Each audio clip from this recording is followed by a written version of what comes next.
नीमच के सीताराम जाजू शासकीय कन्या महाविद्यालय में विश्व पर्यावरण दिवस के अवसर पर आज एंड प्लास्टिक पॉल्यूशन की थीम के साथ एक पर्यावरण जागरूकता पखवाड़ा आयोजित किया जाएगा। एनसीसी, एनएसएस और इको क्लब के संयुक्त तत्वाधान में हुए इस आयोजन का मुख्य लक्ष्य छात्राओं और समाज में पर्यावरण संरक्षण की अलख जगाना था।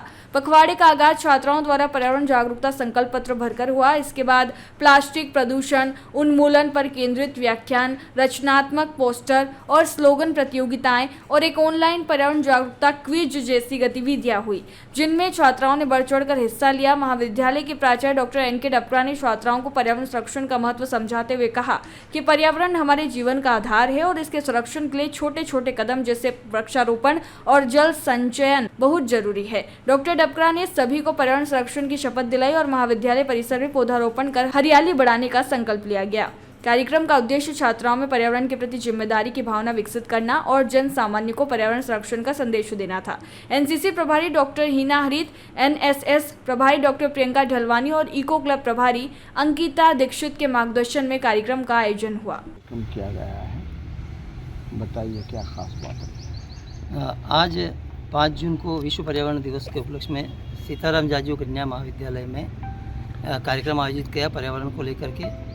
इसमें हमने छात्राओं को शपथ दिलाई है पर्यावरण जागरूकता को लेकर के, साथ ही पोस्टर और स्लोगन प्रतियोगिता भी करवाई जिसमें छात्राओं ने पोस्टर और स्लोगन बनाए हैं। और इसके साथ ही हमने एक पेड़ माँ के नाम जो पिछले साल चला था अभियान, उसी के अंतर्गत अभी चूँकि बारिश नहीं हुई है, मानसून आने वाला है, इसलिए प्रतीकात्मक रूप से एक पेड़ आम का लगा करके इसकी शुरुआत की है, जो कि ये पूरी लगातार पूरी वर्षा के समय में पेड़ लगाने की अभियान चलेगा।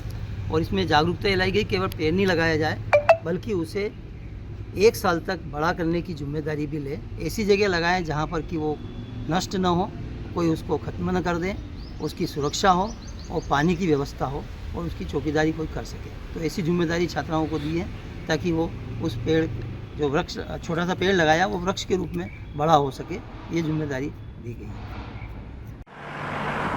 जयराम जी, किशन काका, राम राम भाई, राम राम। क्या दोनों भाई बैठ के क्या हिसाब लगा रहे हो? ऊटी लहसुन के भाव आ गए क्या?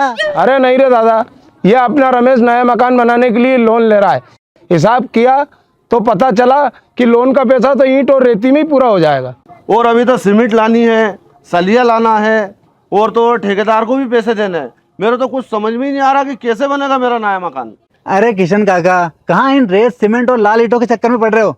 मेरी बात मानो तो अपने घर को बाबजी एएसी ब्लॉक से बनवाओ। इसमें ना सीमेंट और रेत की जरूरत होती है, ना ही तराई करने की झंझट। और लाल ईंटों के मुकाबले आपका मकान काफी तेजी से बनकर तैयार हो जाएगा। इससे आपके पैसे तो बचेंगे ही, साथ ही मजबूती ऐसी कि सालों साल देखने की जरूरत नहीं। और इससे आप अपना मकान ही नहीं, कुएं और खेत की बाउंड्री वॉल भी बनवा सकते हो, जिससे रोजड़ों की समस्या भी खत्म हो जाएगी। वाह भाई, ये तो कमाल की चीज है। फिर तो मैं अपना घर बाबजी ब्लॉक से ही बनवाऊंगा और मैं अपने खेत की बाउंड्री वाल। ज्यादा जानकारी के लिए स्क्रीन पर दिए गए नंबर पर अभी कॉल करें। बाबजी एएसी ब्लॉक्स, स्टील से मजबूती।